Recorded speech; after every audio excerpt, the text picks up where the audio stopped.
I'm not interested. I'm about to walk into a meeting. Call me in 6 months. I don't have budget, etc., etc., etc. All these are very, very common objections, and you can get plenty more of them, especially in tough economic times. In this video, I'm going to break down in a live objection handling masterclass exact scripts and frames to overcome any objection, whether you're on the phone, actually on the sales call. And I do it with Jason May and Greg over at Abstract AI. Let's dive in.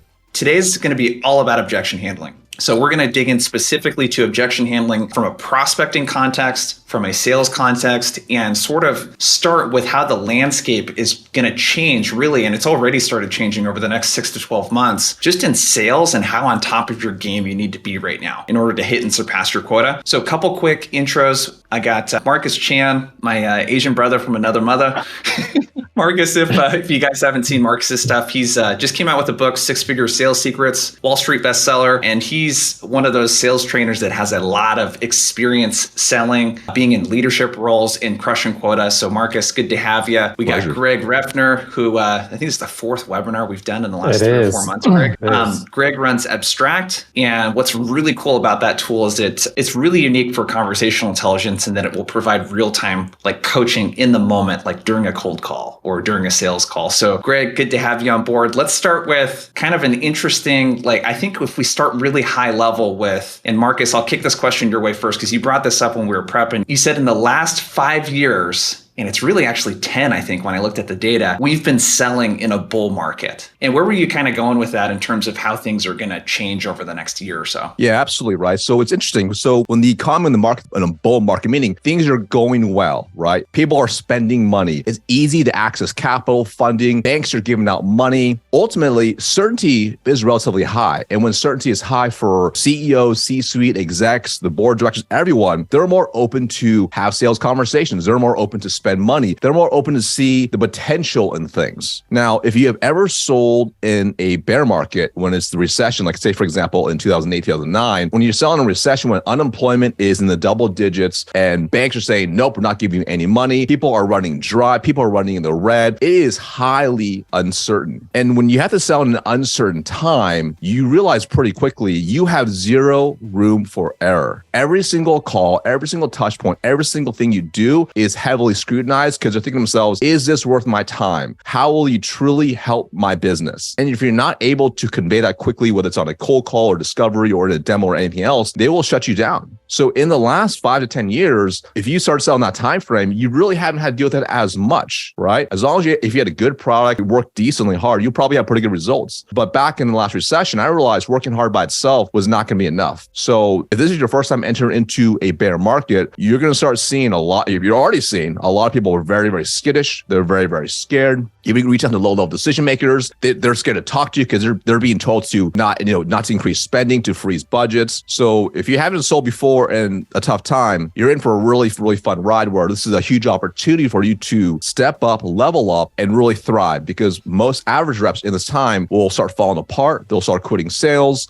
and they'll try to go to other careers. But if you choose to become better and you're already part of that by being here, you're on the right track already. So thank you, Marcus. Greg, we were talking about with Marcus right before this, that the status quo, sales experience, you were kind of talking about a sales call that you just had right before this. What was that like? And do you want to kind of just set the stage for when you say, when we're talking about status quo, what expectations and level of commitment and level of activity and acumen, does a seller need right now? Yeah, so the call I just got off of, rep showed up, no idea what our company did, no idea who I was, what role I did, what role my position was in the company. And if I went back and looked at the call recording analytics, I'm thinking he probably talked 95% of the time. Asked 2 questions, completely ignored my hard stop. Needless to say, here's the thing, even if it was the best solution in the world and I needed it, I would go find a different buyer or vendor to buy from just because of how bad that sales experience was. And so going back to what do you need to be successful right now? Half the battle right now is showing up prepared for a conversation, whether it's a cold call or a demo qualification call, a legal negotiation, a technical demo, whatever it is, spend 5 minutes preparing for whatever activity you're about to do. And I had a rep one time ask me like, that 5 minutes adds up. And I was like, yeah, but that 5 minutes could be the difference between your $2,000 commission check or your $0 commission check. So in reality, that's the most expensive and valuable 5 minutes you'll ever spend during the course of that day. And so little things just like with technology, if your company's invested in things like Zoom Info or LinkedIn Sales Navigator, which most folks have access to, you really don't have any excuse to not show up prepared, because it should take 3 minutes to do some high-level research that puts you so far above and beyond the status quo just by showing up knowing a little bit about the company and the person you're talking to. Little things like that are going to separate the winners from the losers as we head into this kind of different time for selling anything. Yep. We have a friend of ours, Bilal Batrawi. I don't know if you know him, Greg. I know, Marcus, you know Bilal. He likes to say in sales, we're graded on a curve. And the cool part is that most people are pretty bad at this. It really does not take much to differentiate yourself from the 9 out of every 10 sellers out there that don't show up prepared. And how does this relate to objection handling? Well, hey, on a cold call or in a sales call, if you can bring it back to something that's like relevant to that person or about the company or something that you saw about them, I mean, that little bit, I got complimented yesterday on a sales call. I was telling these two for showing up prepared. I'm like, what? You talked to other sales trainers about an SKO and they showed up unprepared to the bar is low, you guys. So bottom line here is that we need to prepare, right? We need to make sure we're doing the basics and the fundamentals. So we're going to dig into, when it comes to objection handling, we're going to kind of look at this in a couple different parts. One, the mindset around it. And then two, we're going to give you a lot of the, hey, here's how to respond to typical types of stuff. But I'd love to hear from you in the audience. Drop into the chat for us. What is like your biggest challenge when you think about objection handling? Is it a mindset thing? Is it a confidence thing? Are you getting specific types of objections, whether that be over the phone on cold calls or on sales calls? Let us know. We want to customize the content for you today. And this is also kind of cool too. You get to see what everyone else is kind of dealing with as well. Drop it into the chat for us. Hiring freeze, no budget, too expensive. Hiring freezes. Mm-hmm. A lot of status quo. We're good. We're good. Pause everything. Mm-hmm. Yeah. Recession, uncertainty. Yeah. It's like calling the wrong number. That happens. So let's talk first about, I want to talk about this mindset and conviction piece, because when a prospect gives you an objection that's related to a recession type of thing, we have a hiring freeze right now. I don't know about you two, but where my head sometimes goes with that is, how hard should I dig in here? Because I don't want to trigger this person if they're dealing with a lot of shit right now and to have them close down and not want to talk to me. And I think that discomfort right there, not pushing through that's a big mistake. Not pushing through it. And we'll talk about kind of how to do that. I'll kick this question your way first, Greg. From a mindset standpoint, having the conviction and confidence to just objection handle in the first place, I think is a really big thing. What advice do you have for reps to really build that confidence so that when they get an objection, they really greet it and feel comfortable, addressing it versus just ignoring it essentially? I think that's a hardening that just takes repetition of failure over and over again. You almost have to become comfortable being uncomfortable. I think some of the best people I know at objection handling are also really good at persevering through other tough things in their life, whether they're athletes, whether they have gone through some tough times in their life. I think just kind of having some mental dexterity that you're confident you can persevere through anything is always a helpful thing. The other component that I would say from a mindset perspective is so many reps I know, and when I talk with sales leaders right now, they're still trying to push a message of grow top line revenue. And if you're talking with somebody who's worried about hiring freezes and budget cuts, they're more worried about staying alive and keeping their job. And so from a mindset perspective, you have to be okay. Can you build flexibility into your approach? Can you handle we're growing, or, hey, we need to save money? Can you handle those two things? And are you prepared for those two different potentials when you talk with a prospect and preparing for those? So kind of two things: just get comfortable being uncomfortable in life in general, because then little things like objections don't really bother you. You kind of learn to handle those tough things, but then also prepare for two wildly different outcomes, which will lead to two very different conversations. And you yourself, you need to prepare for that. If your company's not helping you prepare for that, take ownership of that yourself in terms of how your product or solution can save money or help somebody make money. Yeah, I think there's something to tag on there, this welcoming, especially during the sales process, welcoming objections. I want objections and I want to get them early, because the deals that you lose where you don't get objections, you're like, they have these objections. They just never talked about them. Marcus, what are your thoughts? I know you talk a lot about mindset and conviction and that sort of stuff.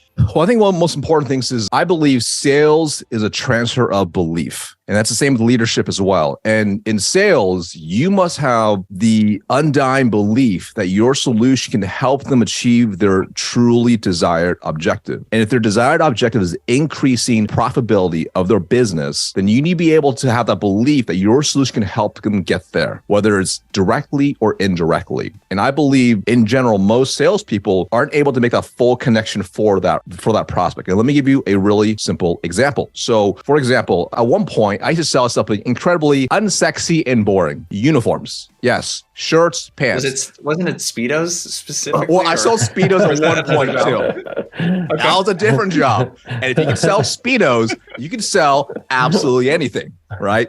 So here I am trying to sell uniforms, right? Shirts and pants, which is incredibly boring, right? And this is where we're still in the recession. And the reality is like selling them shirts and pants, it's going to make your people look better, is not really going to be what's going to get them to take action. But by being able to connect the dots for them and having the belief that if I sold their team into wearing a specific type of uniform, then their team would actually be more productive, have the image they want, reduce turnover, and be happy for not doing their own laundry, then they will ultimately reduce the turnover cost, which will save them money. And when they're more productive, they produce at a higher level, they're more efficient, which will ultimately increase revenue and increase profits as well. But the key is most decision makers aren't able to take something that's more commoditized and take it to that point. So if you sell something commoditized or something high tech, whatever, you have to be able to show the bridge of the immediate benefit to the overall initiatives. But you have to have that belief in yourself. And if you don't believe it, then when you handle objections, if they say, I don't think we need that, you're like, I guess you're right. Oh, the recession, I guess you're right. Oh, it's too expensive. I guess you're right. And even if you don't necessarily say you're right, how you respond to that objection, how you act in that time when you get that objection tells you everything. And ultimately, again, sales is a transfer belief. So when you get that objection, it should make zero sense to you. I always picture you should have an undying belief that your solution will cure them and solve whatever ailment they have. It's as if you are the doctor and they have an ailment and they said no to the prescription, the surgery, the procedure that would save their life. Would you actually walk away or would you push back? And when you have a level of conviction, belief in your solution, it comes through in everything you do, from the copy you write to how you do a cold call, to how you do discovery, to how you do a demo pitch, to how you overcome objections. But only when you have a level of belief are you able to do the work, practice, role play, and get comfortable with the uncomfortable, because it is uncomfortable to handle objection. But if you believe in your solution and you know it can change their business, then you're going to do it because of that. The way I think of it's kind of like this. When you think about anyone who's got a passion in anything, let's say, let me see, does anybody do CrossFit? Just say me if you do CrossFit. Anyone done any CrossFit? You do CrossFit, right? Who would drop it? Okay, God. No. Right? God, never. All right, not the people who don't do it. Anyone who actually does do CrossFit, or let us know don't do CrossFit. Anyone do CrossFit? All right, me, okay, or Orange Theory Fitness, or one of those cool, I do Orange Theory. Orange Theory Fitness, all right, okay, probably should, no, okay, cool. Here's the thing. So when you talk to someone who's passionate about Orange Theory Fitness, or they're, swimming, sure, so I'm a swimmer, right? So, Orange Theory Fitness, forever, right? CrossFit, they are so passionate about it. Like, they're like, oh, dude, I go every single day. Peloton people, right? It's like a thing. Like, you're like, oh, I don't really ride bikes. No. It's not a bike, it's an experience, because they have a level of conviction, right? It's the belief. So if you could take something you are personally so passionate about, that you have undying belief in, and you bring it to the sales world, to how you sell and handle objections, you'll be able to transform them much more. So we'll cover some things today, some tactics specifically, but if you can bolt on this level of conviction and confidence with the tactics we'll cover today, you'll be able to thrive in the recession. So I'm on a soapbox here. All right, back to you, Jason. Dude, I love it. This will be and by the way, we'll get to the tactical stuff here in a second, you guys. The tactics and the stuff to say do not work if it sounds really weak and you don't sound confident. Okay. Like, this is the part that you need to nail. A couple really practical things that you could do if you're kind of like, I don't know how I feel about this. I call it drinking the company Kool-Aid. So you should have a routine when you go into a sales call or into a cold call block where you look on your company's website at the case studies and success stories and you remind yourself of all of the great shit that your company does. If you're a sales leader watching this, what I would do is open up a Slack channel, in a Slack channel where you share sales wins, start sharing customer wins too. 100%. So when an existing customer has a win and gets an outcome, like share that with your team. If you're a full cycle sales rep and you have, if you're an account executive and you've brought in clients and they're getting really good results with the solution, write that stuff down, take screenshots of it. I want you to have that stuff readily available so you can just look and be like, okay, we're doing good stuff here. So Jason, and you know what? This prospect is scared right now, right? Budget, all that other kind of stuff. But I need to remind them that that's okay. And we're actually here to help and guide you through that. You need to reframe that. I think, Greg, you were going to say something?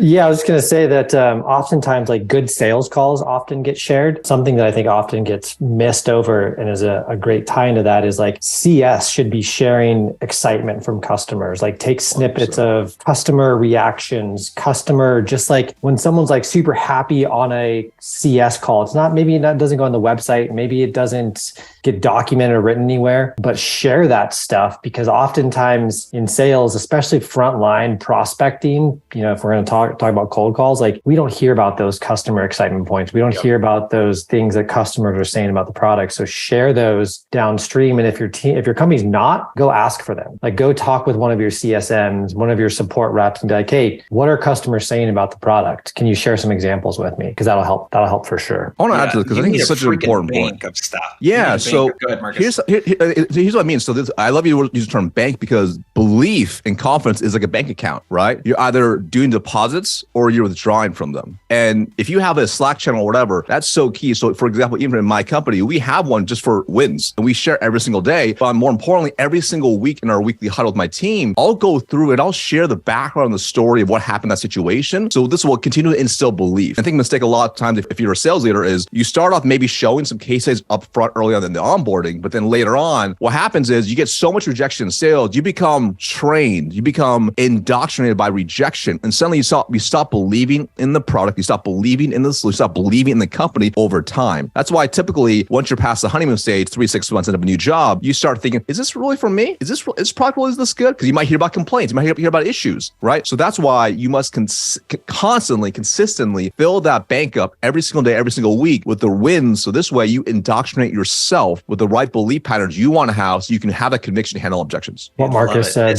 If your sales leadership, if you're a rep here, is not doing that, why don't you get that started on your team? That's right. Yeah. Exactly. Let the reps know, hey, let's start sharing customer wins here so that we can build confidence and remind ourselves of why we're doing this. And we'll have good stories to share when we cold call people. Hey, Marcus, I was giving you a call. We're working with a similar customer. Greg over at so-and-so is dealing with this right now. Their budget was frozen, all this other kind of stuff. And we helped them do XYZ. I was calling because I think there might be something for us to talk about here. You want that type of stuff to share. Cool. I'm super fired up right now. I'm fired up, right? You get this objection.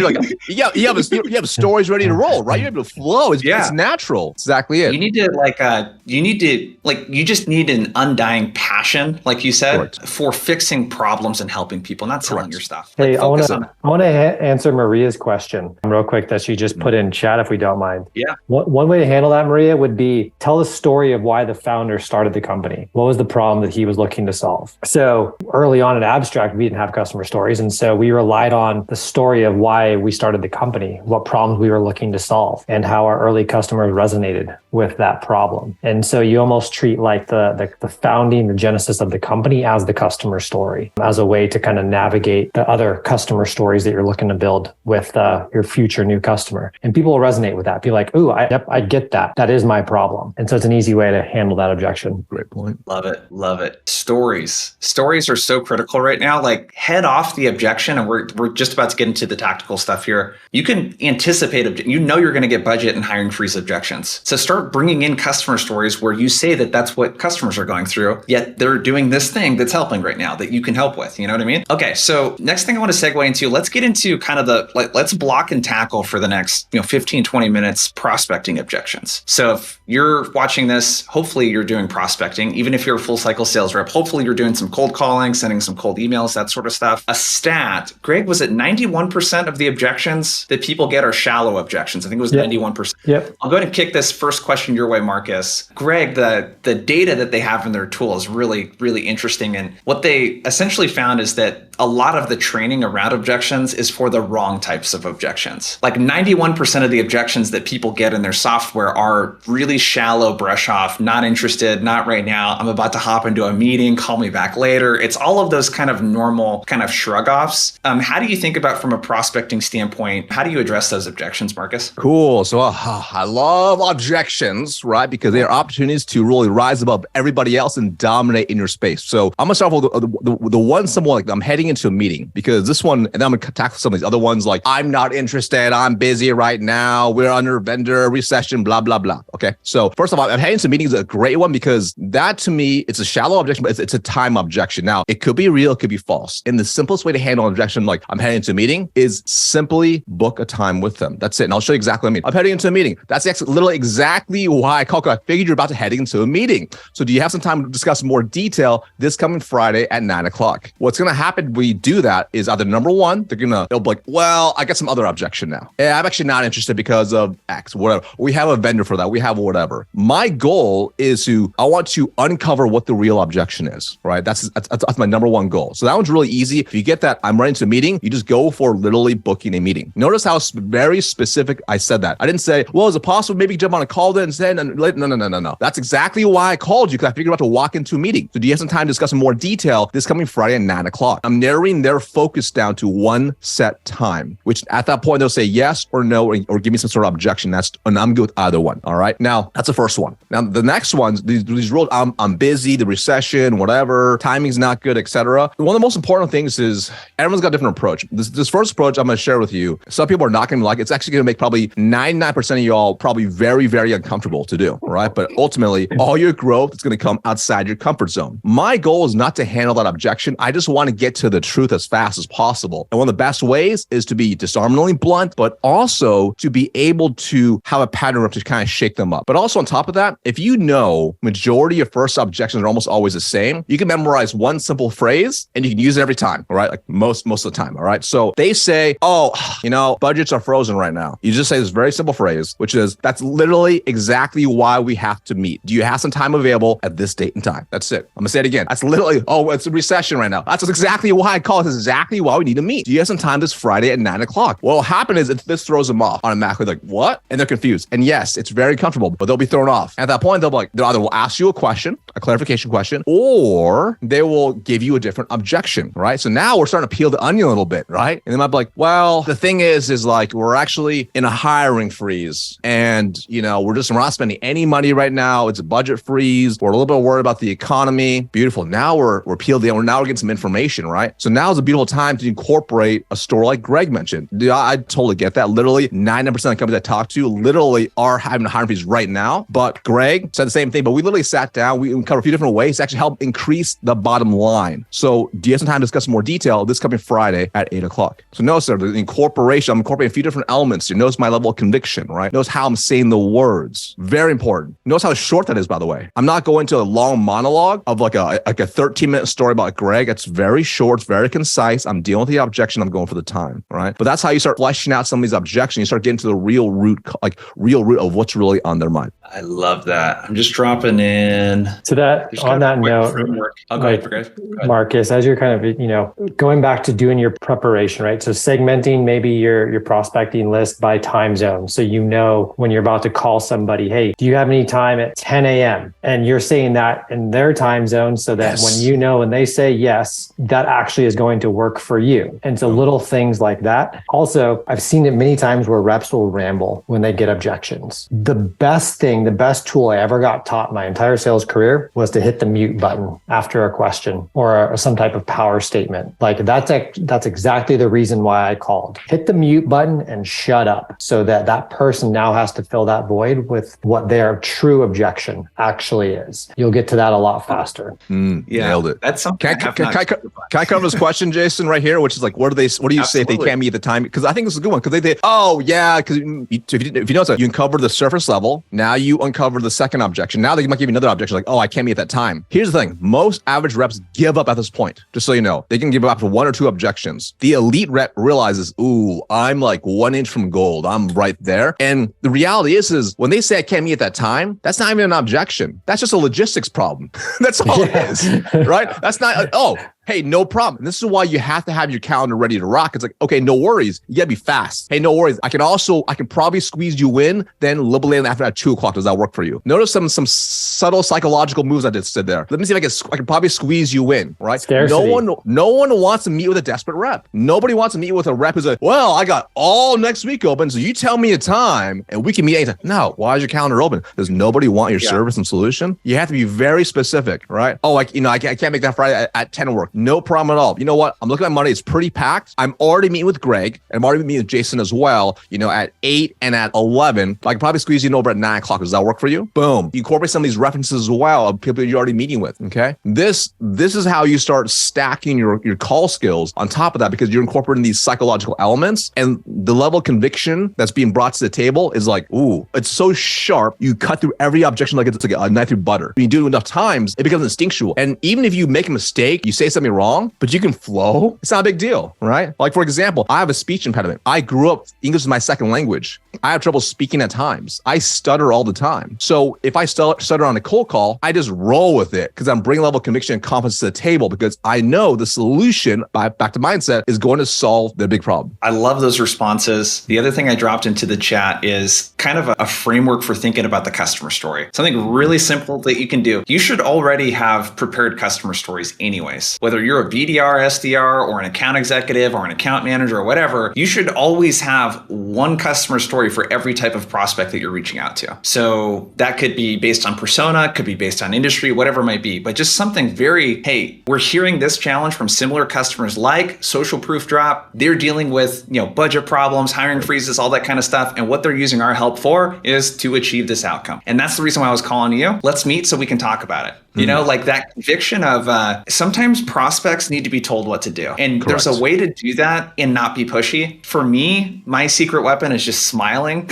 I know people can't see you over the phone, but you'd be surprised. Like, you can hear feel it. you. They feel it. Yes. The emotion, right? Yeah. It's like, Marcus, I totally thought that you'd say that you were heading into the meeting. That's exactly why I'm calling you. You're a busy guy. They're like, what? And then go straight into it. You know what I mean? It's just like, there's lots of tools at your disposal here. Smiling is a really big one for me. So the disarmingly blunt, just so people kind of understand what that is, being disarmingly blunt, like blunt doesn't mean that you're an asshole to people. Right. Okay. That's not what being blunt means. I think that like people have this misunderstanding of that. Being blunt is just calling out the elephant in the room. Right. Doing that in a disarming way, there's lots of ways you can. I happen to just do it like by smiling and trying to laugh as much as possible when I interact with people. But there's lots of ways to do that. Address the elephant in the room. When someone says, I'm busy or I'm heading into a meeting, you know that that's not likely the case. Like, just address it. That right there, just being bold with executives, you will earn so much respect by just being bold and asking for what you want. These are people that like came up and had to do that in their career. Respect and probably job offers. They'll say, hey, that was awesome. You come work for my company.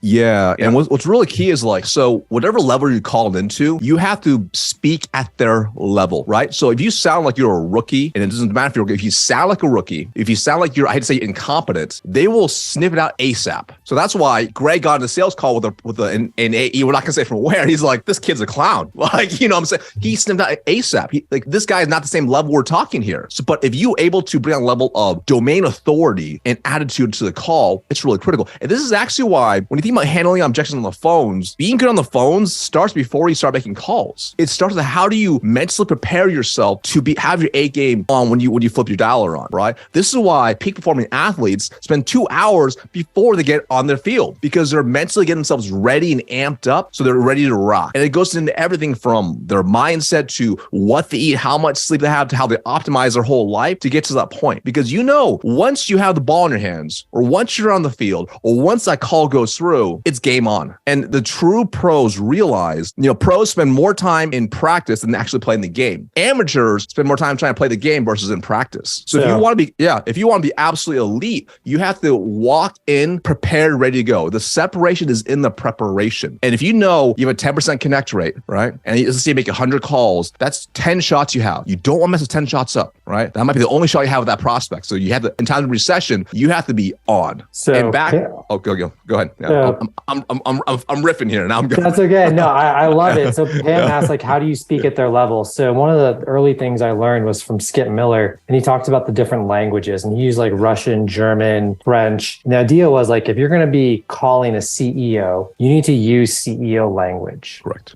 Don't talk about the number of meetings their SDR team is booking. If you're talking with a CEO, level, you're talking about market penetration. You're talking about go-to-market strategy. If you're talking at a director level, what do directors care about? If you're talking for an individual contributor, what do those people care about? So going back to prep, like do that work ahead of time, but then when you do get that at bat, you do get that person on the phone, like again, control the fact that you know the language that that person is going to use. So when they ask you, what is this about? You're not talking about a widget in your application. You're talking about the downstream operational efficiency of the company and what your tool can provide. So just make sure you know who you're talking to and what they care about, because it makes objection handling so much easier. Here's a really simple tip, right? Like if, this is really fast. So like, let's just say if you call them the C-level execs, right? Like big organizations, go listen to earnings calls. Listen to earnings calls, read the 10K reports, read the transcripts, look at how they explain where the company is going. They'll tell you so many things about their core initiatives,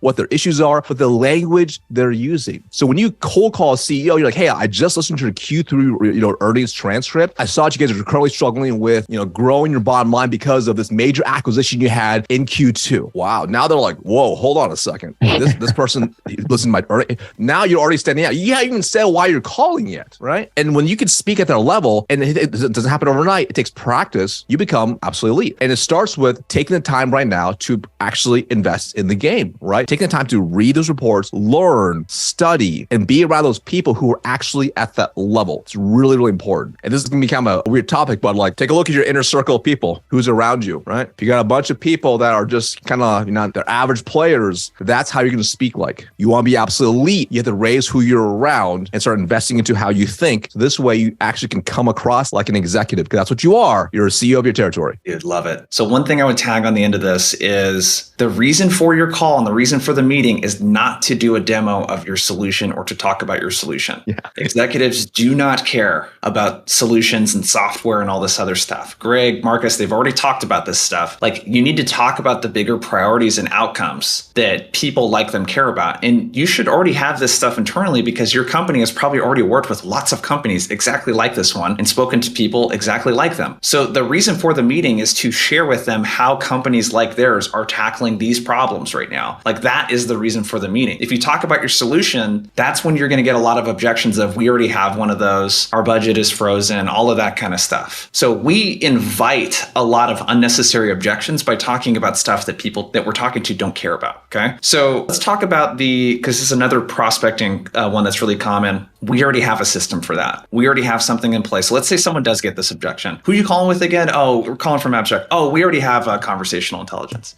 We already record our calls. We already do this kind of stuff. Greg, I'll kick this question your way first. How do we handle that objection of, okay, we've gotten deeper into the call and someone's like, well, we already have a solution like that. We already got something. Yeah. So pattern interrupt. Oh, that's awesome. What have you enjoyed about working with that? 90% of the time, they'll tell you one or two things that they like, but then they'll go right into, without you even asking, what they don't like and the problems that they're having with that current solution. And you just, again, hit the mute button. What do you like about that? Or what's that doing for you? Hit the mute button. I used to have a desk phone. I would hit the mute button. I'd walk away. I'd take off on my little scooter around the office and just listen to them talk and come back around and go, that's interesting. I'd love to share with you a couple examples of what people have found transitioning from Gong to Abstract. Do you have a couple minutes for me to share some of those examples? Yes. Cool. Share one or two customer stories. Does any of that resonate with you? Yes. Cool. Let's find 15 minutes to take the conversation further. So I've just kind of made it a rule.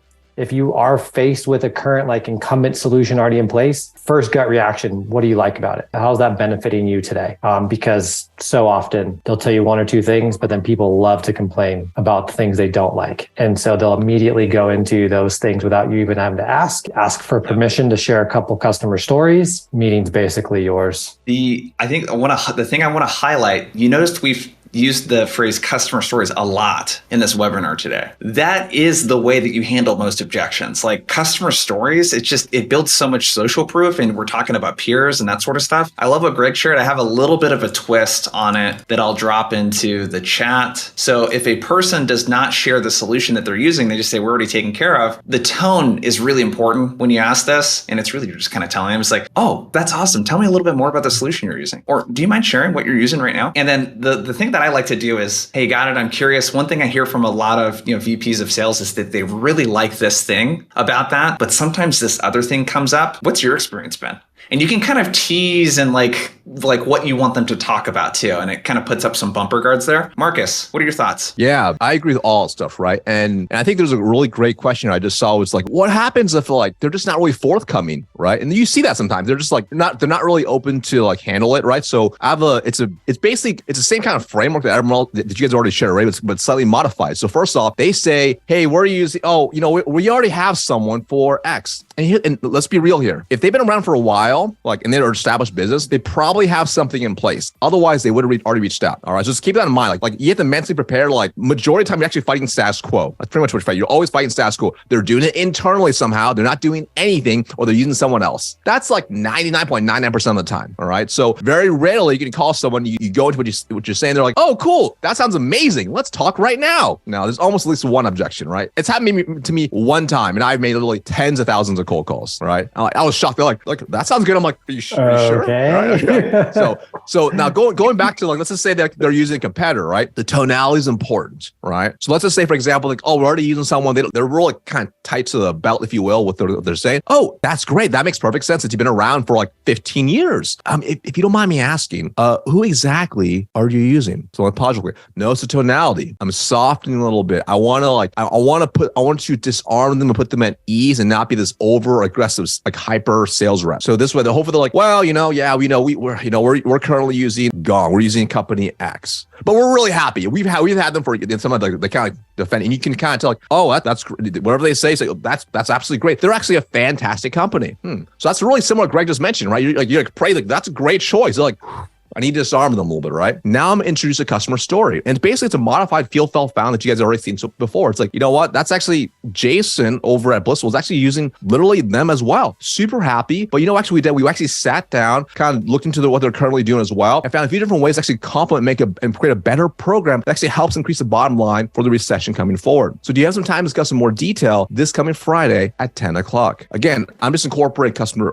reference. I'm tying in a huge major benefit that's going to be probably relevant given the circumstance that he's probably going to be interested in. And I'm going to go for that close again. Now, one of the most common things, if you pay close attention in all the objection handling pattern, if you will, through this whole webinar so far, every time you end your statement, you don't want to just end your statement. You have to end with a question, a closing question to move it forward, right? Greg mentioned, I think it's like, does that resonate with you, right? My personal one is I just go for a date and time. I'm a little bit of a shark, right? Because I play to win, right? So it is what it is. But either way, your goal is like, you don't want to just like state it and then be like, state you're like, oh, they felt the same way too. They switched over to us. Awkward silence. Yeah. You're now inviting another objection. So go for a close. Is that relevant? How about Thursday at 8, right? Person asking the questions controls the conversation. 100%. 100%. A phrase I like to use a lot. Do you have your calendar handy? Boom. Yeah. That's it. Boom. That's it. Or another one too. I can't remember who shared this with me, but do you mind if I make a quick suggestion? Like you share the customer story and you know what, this might be a long shot, Greg. Do you mind if I make a quick suggestion? And usually the prospect's like, yeah, what's up? How about we unpack this at a time when I'm not cold calling you in the middle of your day? What's Friday looking like at 10 a.m.? Love it. And just go straight into it. Like, be bold. Be bold. Ask for what you want. We got about 10-ish minutes or so. I want to shift a bit more into some of the sales objections that folks are getting.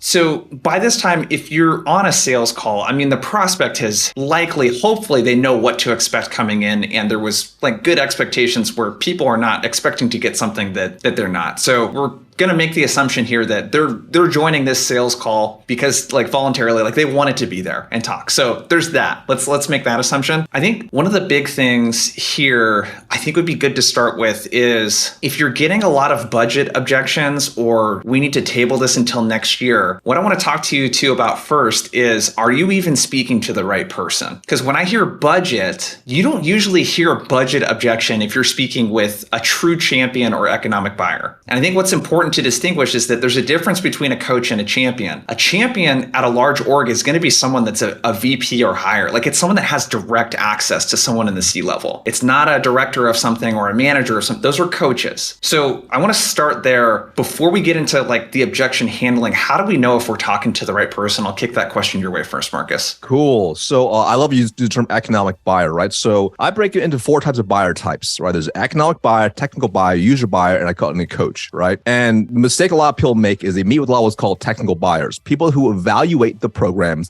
but they can't pull the trigger. So technical buyers, they can't say yes to you, but they can say no. And they'll often trick you into pretending they're the right person. They'll say stuff like, oh, it's pretty much me. I just got to run it by Jason, but it's me. I sign everything, right? If they need to check with anybody else, they are probably a technical buyer, to be quite direct. Economic buyers, they can say no when everyone else says yes. I'm going to say it again. They can say no when everyone else says yes. They can also say yes when everyone else says no. So meaning, let's just say, for example, they have $150K budget for the year for the sales tech stack. They could say, actually, we're cutting that in half. Or they could say, ooh, I see the value in this proposition that is being brought forth. I'm actually going to go get more funding. I'm going to go take out a business loan. I'm going to access more capital. That is a true economic buyer. It's not the person that signs. It's a person who also makes a decision. And some people make a mistake of, well, there's board of directors. I'm sure there is, but I guarantee you on every board of directors, there's one person who holds more clout and influence than everybody else. What they say goes. And your goal is to uncover who that person is and reach out to them first, right? So it starts off with number one, when you're actually prospecting, is your list built of economic buyers? Or are you trying to swim up? Are you trying to run up a hill? I'm telling you right now, if you go to the executives first and you run down a hill, it's way easier. So number one, you're prospecting properly and you go after the economic buyers. Number two, once you're actually on the calls, like a discovery call, and you're diving in, this is where a mistake is made a lot of times is when you're uncovering the decision-making process, many reps go very surface level. So they say, oh, hey, so like, if you do like our demo, you like our solution, who takes care of like the paperwork and signs? Who makes that decision? And they're like, oh, it's pretty much me. Oh, cool. Check. They're like thinking like,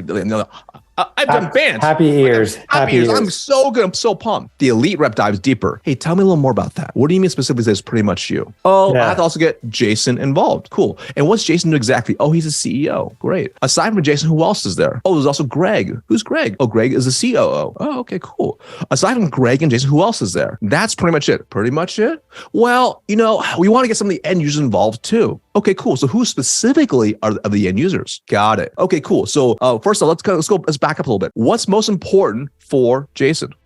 What's most important for Greg? So you start diving. Go ahead, challenge that a little bit, Marcus. I'm be like, hey, so when we go to Jason, how can I work with you to make you look good to Jason? So we get this done for you. When we go to Greg or when you go to Greg, how can I prepare you so that you look good when you go talk to Jason, when you go talk to Greg? And then right after that call's over, you do an above the line email. I'm a huge fan of above the line email to Jason, to Greg, to the people mentioned on the call. Hey, just spoke with so-and-so. He's awesome, huge champion of the business, blah, blah, blah. He's going to come talk to you about this, this, and this. If you have anything you want to add, let me know. If not, you're in great hands with so-and-so, right? And if they're like, what the hell are you talking about? You immediately know you don't have a deal. And that's a quick way to find out who the economic buyer is. Exactly right. I laughed because this is exactly like a play that we've been working on just with Outbound Squad in the last 2 or 3 weeks is engaging. And it's so effective. I just pause real quick. I think to kind of summarize what we're talking about, so you have some context, is that make sure that you're talking to the right person. So if someone that is not an economic buyer is giving you budget objections, like what you need to do is not talk so much about the budget and focus more on, is this individual sold outside? And you can just ask, hey, outside of budget, Marcus, what do you think about our training? Like if it was up to you,